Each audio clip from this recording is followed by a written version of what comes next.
July 1940. A lone Spitfire spirals toward the grey waters of the English Channel, smoke pouring from its engine. Luftwaffe gunners watch from Messerschmitt cockpits, fingers tensing on triggers. Then, impossibly, a parachute blooms. But no pilot dangles beneath it. Just empty silk, drifting on coastal winds. The Germans open fire. 320 rounds thunder into nothingness. One British pilot, nursing his battered aircraft home, allows himself a grim smile.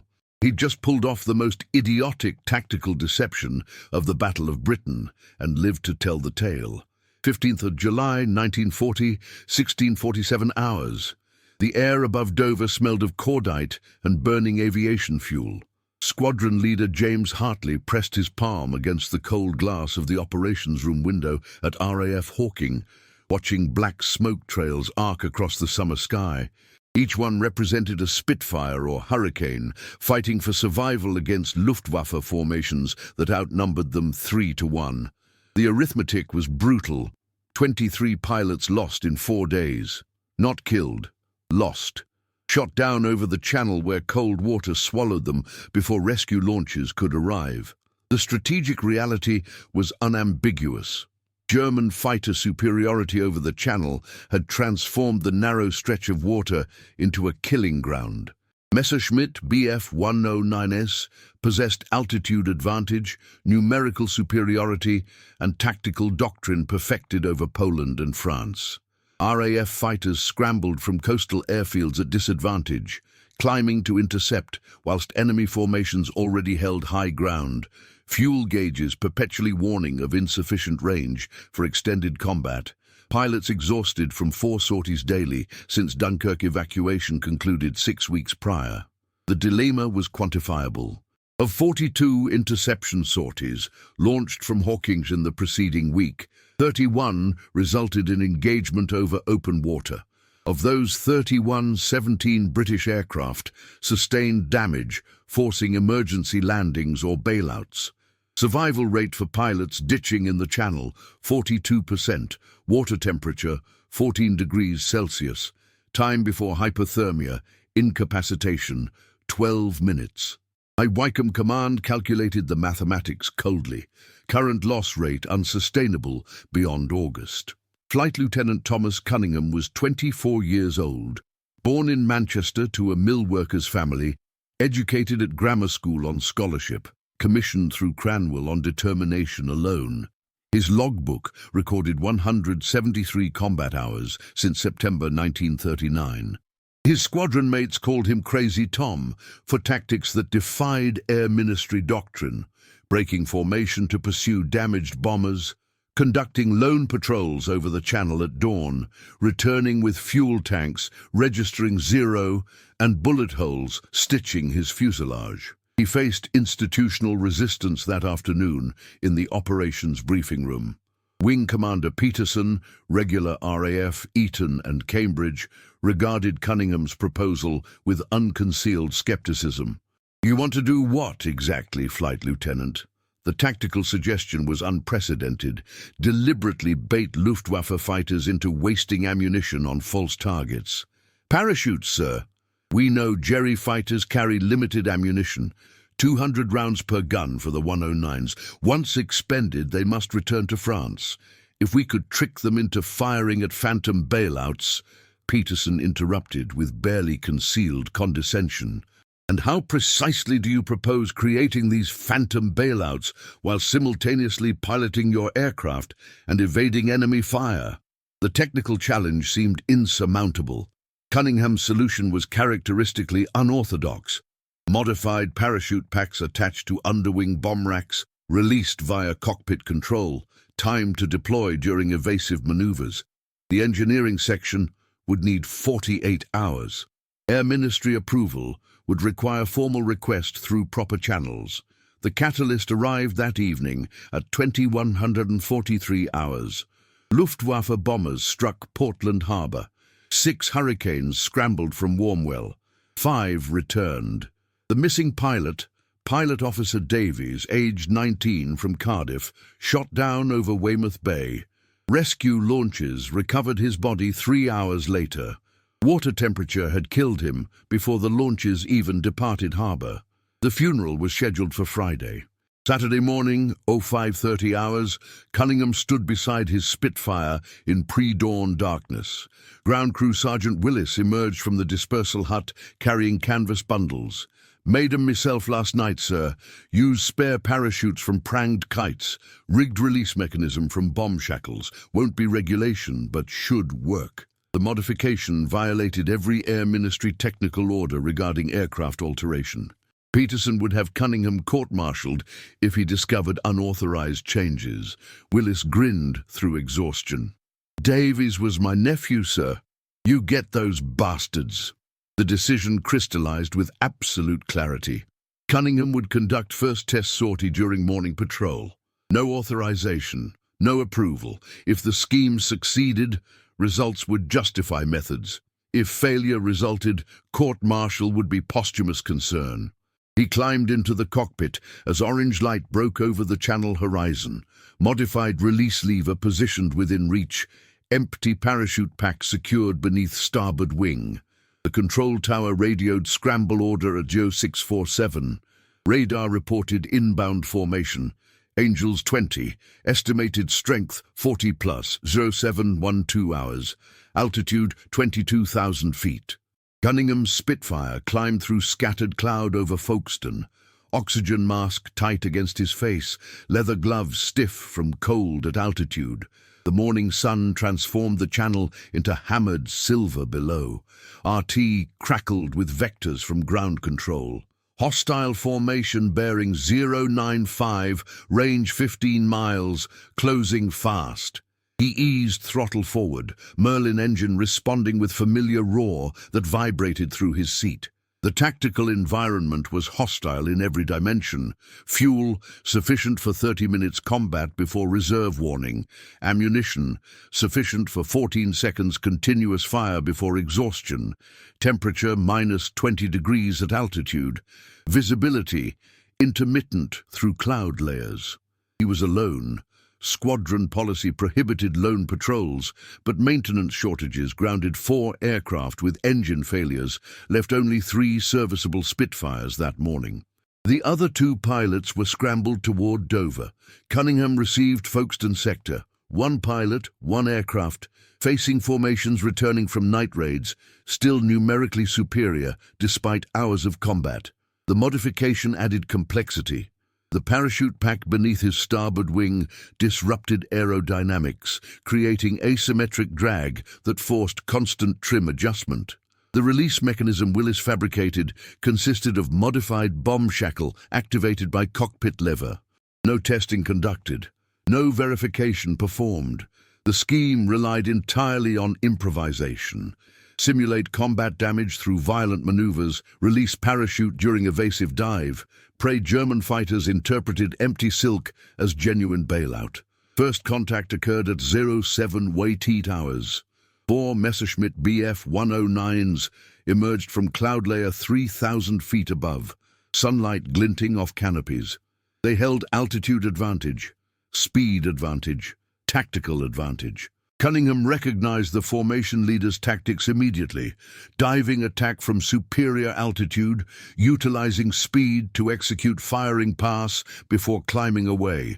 Standard Luftwaffe doctrine, effective against Hurricane's slower performance, less effective against Spitfire's maneuverability if pilot survived initial attack. He waited. Patience was survival. The 109s rolled into attack, diving toward him at 400 miles per hour. Cannon shells traced toward his position. He yanked stick hard left, rolling inverted, pulling maximum G-force that grayed his vision. Tracers streaked past canopy. The 109s flashed overhead, continuing dive. He reversed roll, pulled into vertical climb, forcing pursuing Germans to bleed energy matching his maneuver. They couldn't. Physics favored him briefly. Altitude equalized. Numbers remained against him. Now, this moment, he shoved stick forward, diving toward cloud layer below, engines screaming. The 109s followed, anticipating fleeing target. At 12,000 feet, he jerked release lever. Mechanical clunk beneath wing. Parachute pack separated, tumbling behind his aircraft before Silk deployed. White canopy bloomed against grey cloud background. Cunningham continued dive, disappearing into cloud throttle at emergency power. Above him, invisible through cloud, Luftwaffe pilots reacted with predatory instinct. Empty parachute drifted lazily downward. Standard procedure demanded verification. Expend ammunition ensuring downed pilot couldn't survive to fight tomorrow. 4 Messerschmitts opened fire. Cannon shells shredded Silk. Machine gun bullets stitched through empty harness.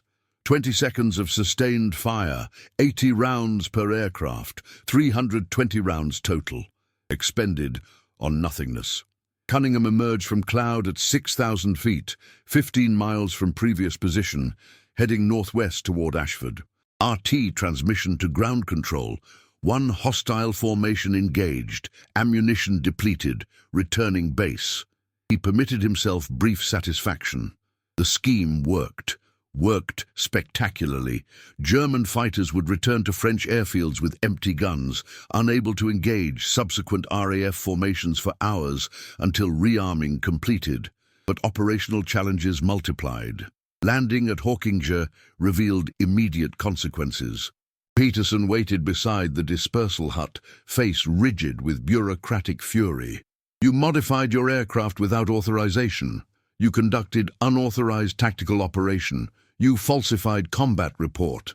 Cunningham's response was blunt arithmetic. I forced 4 enemy fighters to expend combat loads on phantom target. They'll be combat ineffective for 3 hours minimum, during which our bombers can operate without fighter interference. Peterson's anger derived from institutional rigidity clashing against wartime pragmatism. Regulations existed for reasons. Unauthorized modifications created maintenance complications. Non-standard tactics disrupted coordinated operations. Individual initiative undermined command authority, yet results spoke with undeniable voice. Ground observers confirmed 4 109s returning to France immediately after engagement. Subsequent bomber raid against Calais docks encountered minimal fighter resistance. Tactical success achieved through methods that violated every protocol. The compromise emerged through necessity. Peterson would authorize controlled test program, 3 aircraft modified with parachute release mechanisms, 6 sorties conducted under observation, results documented through gun camera footage and intelligence reports. If tactical efficacy proven, concept would be submitted to Fighter Command for broader implementation. If results unproven, program terminated and disciplinary action considered. Sergeant Willis worked through the night again, fabricating 3 additional parachute packs.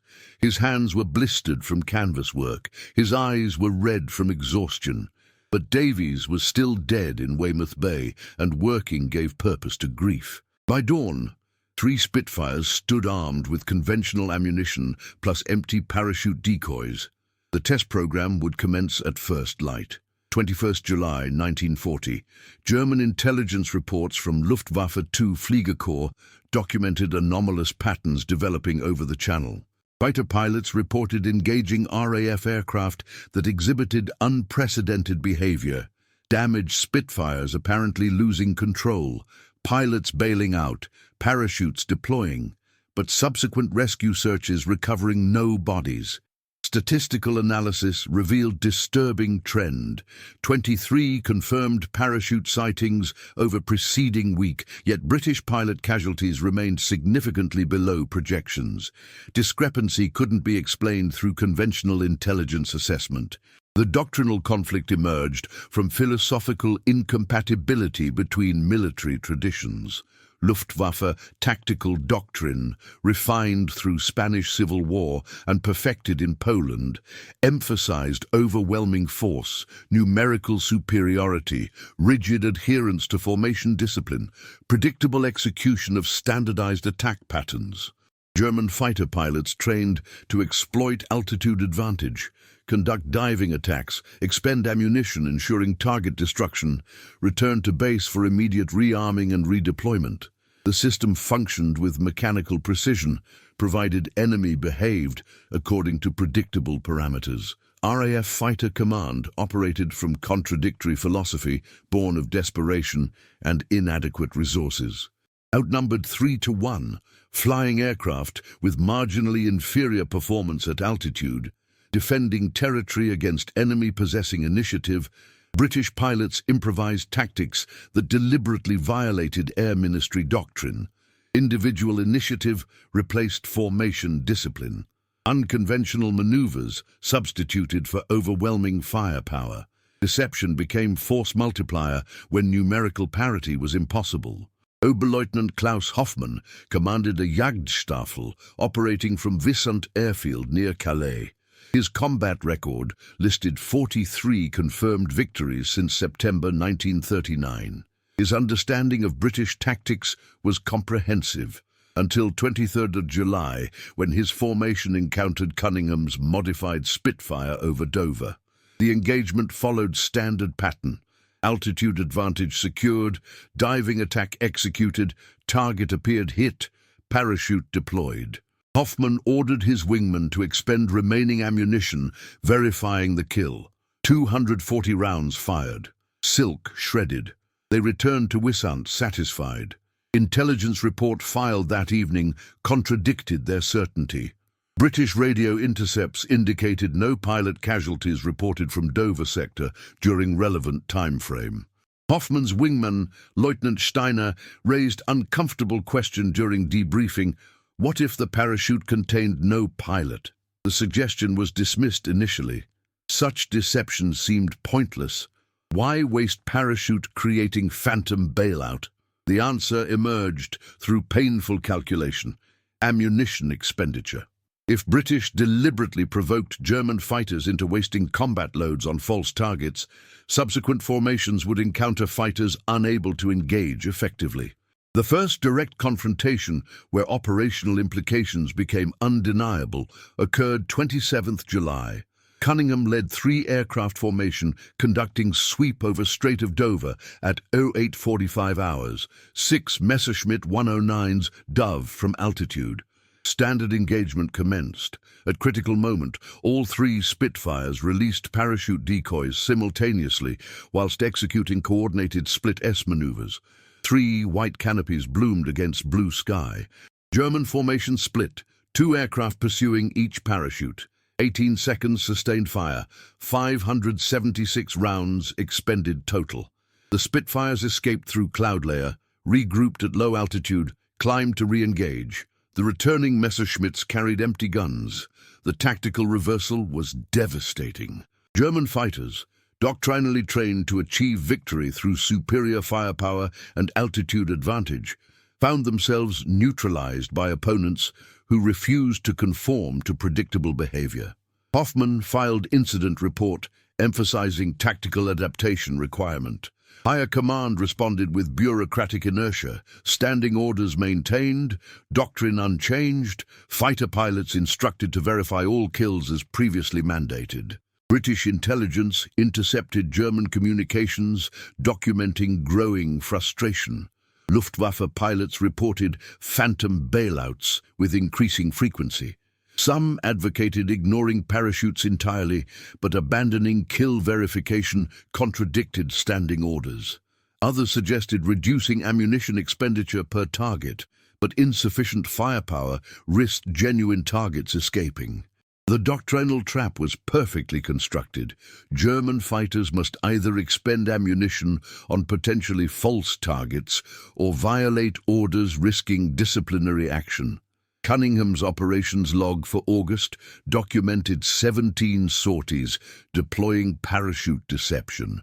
Success rate, 14 engagements resulting in confirmed German ammunition expenditure without corresponding RAF casualties. 3 engagements where Germans ignored parachutes, suggesting tactical learning occurring within Luftwaffe formations. But institutional adaptation required time. Orders filtered through command hierarchy slowly. Individual pilot initiative conflicted with organizational doctrine. By time standing orders officially changed, Battle of Britain entered critical phase where every wasted German shell contributed incrementally to RAF survival. The human dimension manifested through intercepted Luftwaffe radio traffic. German pilots expressed genuine confusion, frustration, even anger at British unsporting tactics. One transmission, recorded 4th of August, captured the emotional dissonance. "They're making fools of us with bloody silk and empty harnesses." The complaint revealed fundamental truth. Technological parity mattered less than psychological adaptability. British pilots, fighting for national survival, embraced any tactic offering fractional advantage. German pilots, operating from position of presumed superiority, struggled, accepting enemy refused to fight according to established rules. 15th September 1940. The date historians would later designate Battle of Britain Day.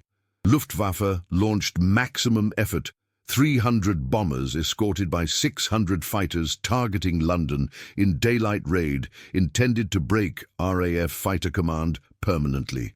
But German fighters arrived over target carrying reduced ammunition loads, tactical adaptation implemented after 8 weeks confronting British deception tactics. The modification reduced combat effectiveness at critical moment. RAF fighters exploited the limitation mercilessly. Luftwaffe lost 60 aircraft. The strategic air offensive collapsed. The parachute deception's quantifiable impact transcended individual engagements. Intelligence analysis calculated that between July and September 1940, British dummy parachutes provoked German fighters into expending approximately 47,000 rounds of ammunition on false targets. 47,000 rounds not fired at genuine RAF aircraft. Translated into survival mathematics, estimated 83 British pilots who would have been shot down instead completed missions successfully. 83 pilots represented 5 full-strength squadrons. Force multiplication achieved through canvas, silk, and psychological manipulation. The broader operational consequences transformed RAF tactical doctrine permanently. Air Ministry, initially resistant to unauthorized modifications and unconventional tactics, formally incorporated deception operations into Fighter Command procedures, October 1940. Technical branch designed standardized parachute release mechanisms. Intelligence branch coordinated deception operations with bomber offensive scheduling. What began as one pilot's desperate improvisation became institutional capability, validation that innovation born from operational necessity possessed strategic value exceeding peacetime doctrine. Squadron leader Cunningham survived the Battle of Britain. His subsequent career reflected the transformation war imposed on military hierarchy. Promoted to Wing Commander January 1941, assigned command of Experimental Tactics Unit developing unconventional operational methods. His pilots included grammar school graduates, colonial volunteers, civilians commissioned directly from factory floors. Meritocracy replacing aristocratic tradition because survival demanded competence over pedigree. The unit's innovations included low-level intruder raids, coordinated deception operations, and integrated fighter-bomber tactics that anticipated post-war combined arms doctrine. The personal cost was substantial. Cunningham flew 217 combat sorties before medical board grounded him August 1942 with exhaustion, tremors, and recurring nightmares. He never married. Relationships attempted during leave inevitably fractured against inability to reconcile civilian normality with memories of friends burning in aircraft wreckage. Post-war years were spent as civilian flying instructor at Provincial Aerodrome, teaching new generation piloting fundamentals whilst carefully avoiding discussion of wartime experiences. Sergeant Willis received no formal recognition. His unauthorized fabrication of parachute release mechanisms violated regulations, technically meriting disciplinary action.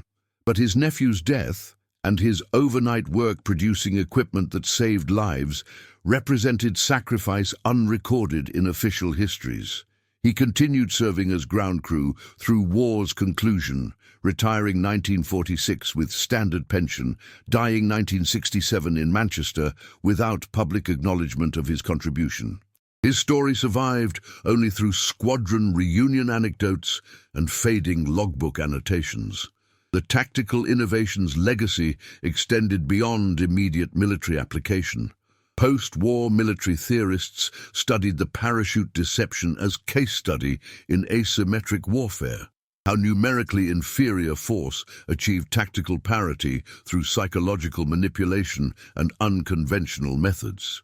The principle that enemies' doctrinal rigidity could be exploited through unpredictable behavior influenced NATO tactical development during Cold War, informing concepts of flexible response and adaptive operational planning. The historical rediscovery occurred 1977 when researcher accessing declassified RAF combat reports discovered Cunningham's detailed operations log documenting parachute deception tactics. Subsequent interviews with surviving squadron members corroborated account.